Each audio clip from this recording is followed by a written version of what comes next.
Welcome to the February 19th episode of Beacon Web News. I'm Karesha Graham. Check out the Volunteer Center at their open house to see their space and learn about the different services programs where you can make an impact on Thursday, February 10th at noon in the campus center, room 315. Rumor has it they will have goodie bags. Another round of weekly surveillance testing results are back and the dashboard is updated. Here is Isabel Mazzola to keep you current on all things COVID. Hello, I'm Isabel Mazzola with your COVID update. As many other parts of the U.S., we are seeing drops in confirmed cases both statewide and in the Berkshires. Over the previous 2-week period, statewide cases decreased nearly 41%. In the Berkshires, cases decreased almost 23%. The test positive rate in the county, which is 12%, was slightly higher than the statewide average, which is 10% over a 2-week period. Despite dropping cases, the U.S. got another grim reminder of the toll pandemic has taken on us. Over the last weekend, the U.S. topped 900,000 deaths from COVID since the pandemic began in March of 2020. The 7-day average death toll is nearly as high as the time last year. There are about 2,500 per day, though the number is dropping as well, according to the New York Times COVID tracker. Public health officials say they hope to continue to see rapid decline in cases, but caution that the next few weeks will still likely have some high numbers. Here at MCLA, health services staff are working with college leadership and public health officials to track positive cases. The MCLA Health Services team conducted almost 5,000 tests this academic year.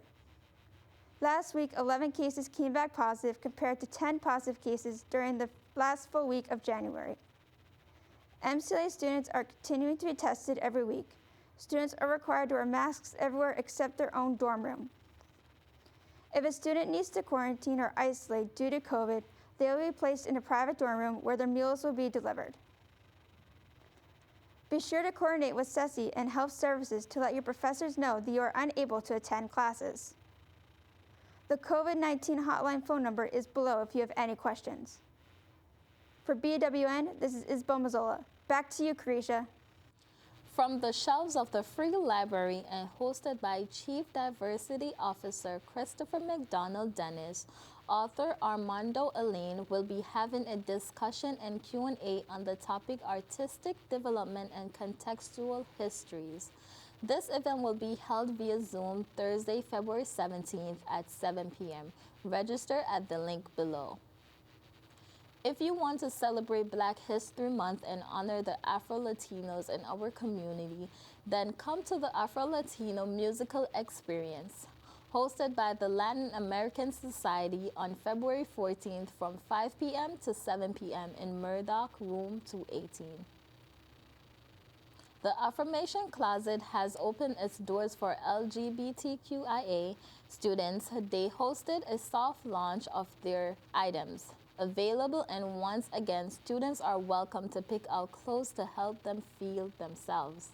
From the 3rd floor of the campus center, reporter Cara covers the story. The Affirmation Closet has officially opened as of January 18th on the 3rd floor of the campus center. And as you can tell behind me, there's a lot to choose from. So the Affirmation Closet is like on the 3rd floor of the campus center right next to the IGE office. It's like a space for queer students to get like gender affirming clothing for free that I worked with VP Smith to open. So VP Smith, when she was at her former institution, had something somewhat similar. And then Dr. Jerome Sokoloff is actually the one who was like, hey, Jack, you should go make that a thing here. So that was kind of where it came. So to donate, you can always just come drop clothes off at the closet or IGE. Whatever's easier to access. And to use the closet, you can just walk up to the 3rd floor of the campus center. We're still working on making sure it's open 24/7, but you can always call public safety to open it if it is closed. But you just walk in, look at clothes, try them on in the bathroom, whatever you please, and then just take them and go.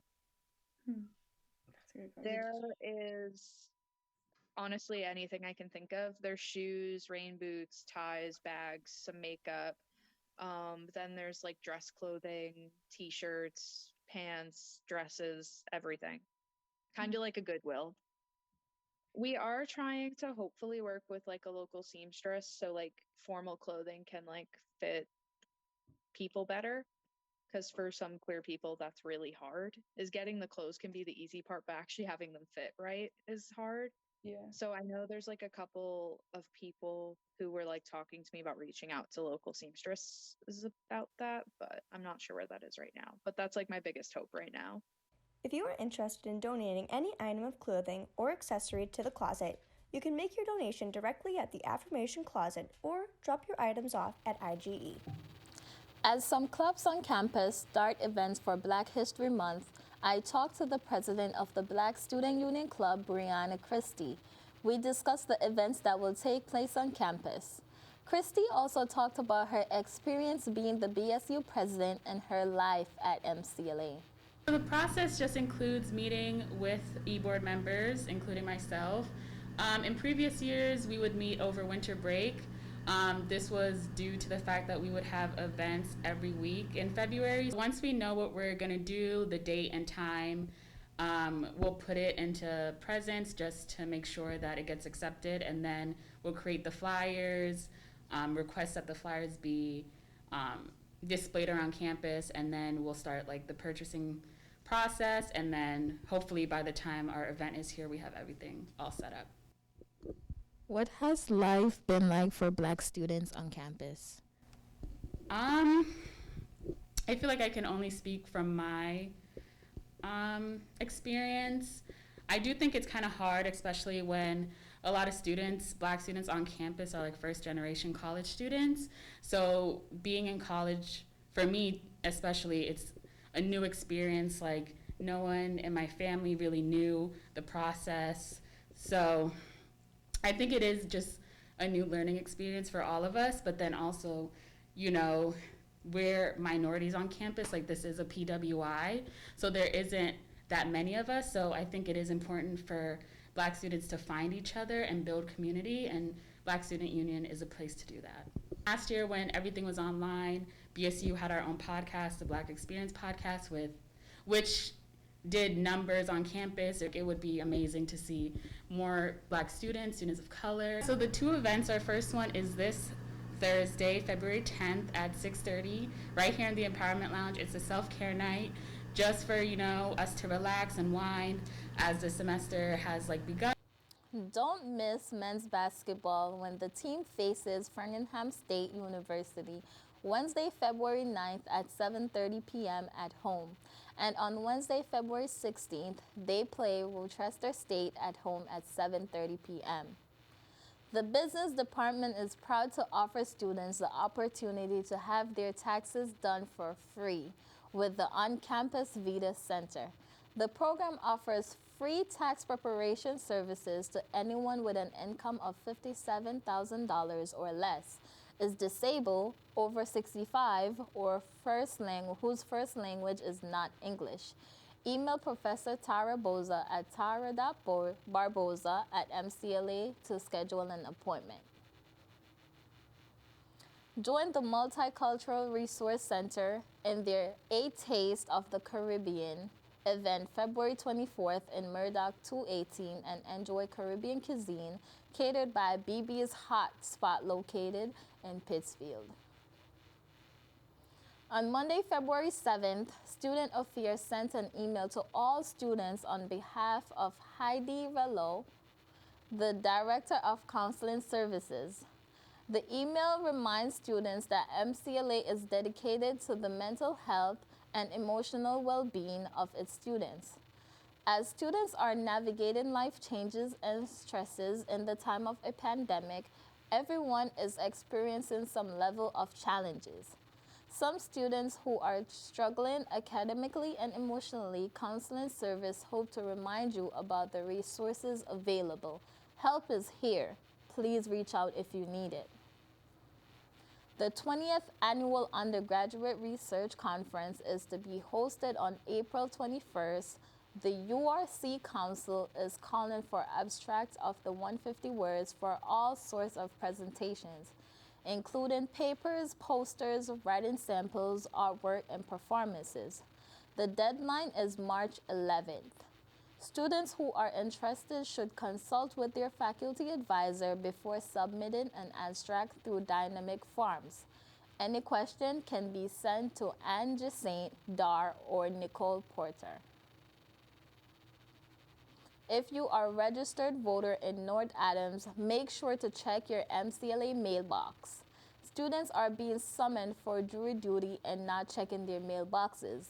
Not showing up for jury duty can lead to fines and other penalties. A real estate listing on Zillow.com has been drawing a lot of attention with over 1,500 online views in the last week. The $1 million home was supposedly located at River Street in North Adams. However, locals know the address as Dave's Package Store. The home is actually part of a development in Williamstown called the River Houses and Modern Mill. Are you interested in getting involved more on campus? Why not join the women's lacrosse team at MCLA? There is no experience or equipment needed. The team has everything you need. All they ask is that you are committed and hardworking person. Reach out to Coach Ellison or team leaders Sarah and Alicia.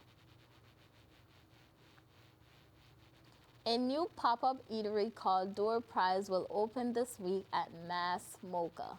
The takeout restaurant will be located where Garmercy was previously located. Door Prize will mainly feature American soup and side sandwiches. The pop-up eatery plans to open on February 10th and run on Thursday from 3 to 7:30 p.m. through March 31st. The North Adams Museum of History and Science has lost its current home in the Farmer Holiday Inn on Main Street. New ownership and renovation plans do not hold a future for the museum. Thousands of items need to be carefully organized and packed for relocation. The museum owners hope that a new site for science and history will be open by the summer. Christo's Famous Pizza finally reopened for dining and takeout. Our reporter Sarah Tomczyk has been on the hunt for delicious places to eat in town. Let's get a slice as she checks out Christo's. I'm on the search to find the best spots to eat in North Adams, Massachusetts. From restaurants to cafes, this is Food Finders.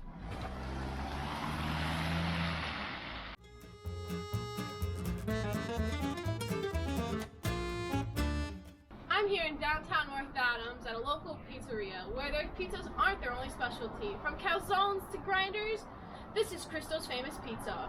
The pizzeria offers a variety of food ranging from pizza to salad to even Greek dishes, and Duncan Russell is the man behind it all.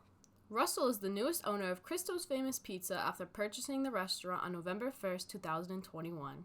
At this point, you may be wondering, what makes Christo's Pizza so famous? Russell explains the meaning behind the restaurant's name. So our dough is specifically unique. It is a traditional recipe that has been, I guess, in the Berkshire area for about 40 years, and it was passed on to me as part of the purchase agreement. Other than pizza, Russell has kept the Greek traditions on the menu and shares some of the popular Greek dishes. So we do a lot of Greek specialties, gyros, for example. We do spanakopita. Our baklava is phenomenal, and that's made in-house as well. So Greek specialties as well as the pizza. If any of these dishes sound delicious to you, then stop by Christo's Famous Pizza on 20 Holden Street in North Adams. From Beacon Web News, this is Sarah Tomczyk. MCLA's next Green Living Seminar will take place Wednesday, February 9th at 5:30 p.m. in the Feigenbaum Center for Science in Room 121. Allison Egan's Senior Planner at the Berkshire Regional Planning Commission will give a talk called Pittsfield Gray to Green, Inclusive Planning for Environmental and Climate Justice. If you missed tonight's seminar, it will be broadcasted on Northern Berkshire Community Television Channel. For more information, visit the link below. Now from the Beacon. Co-editor-in-chief Mike O'Brien covers the story of the business department receiving accreditation from the Accreditation Council for Business Schools and Programs, making them one of about 900 schools in the world to receive this merit. Staff writer Owen Brown attend the February 7th SGA meeting where they discuss accessibility issues in Berkshire Towers for students with physical disabilities. This week's editorial is on the frigid temps that residents of the Flagtown houses are experiencing. Staff writer William Shannon researched the new swipes program that MCLA and Arimark have designed to help fight student food insecurity. Co-editor-in-chief Mike O'Brien interviewed women's basketball coach David Bostick, who is rebuilding the team just like he did at Becker College. You can read these and many more over at theonlinebeacon.com or pick up a copy all over campus. That's it for this week. To stay up to date with BWN, you can follow us on Facebook at facebook.com/MCLABWN. Thanks for watching, and we'll see you next week.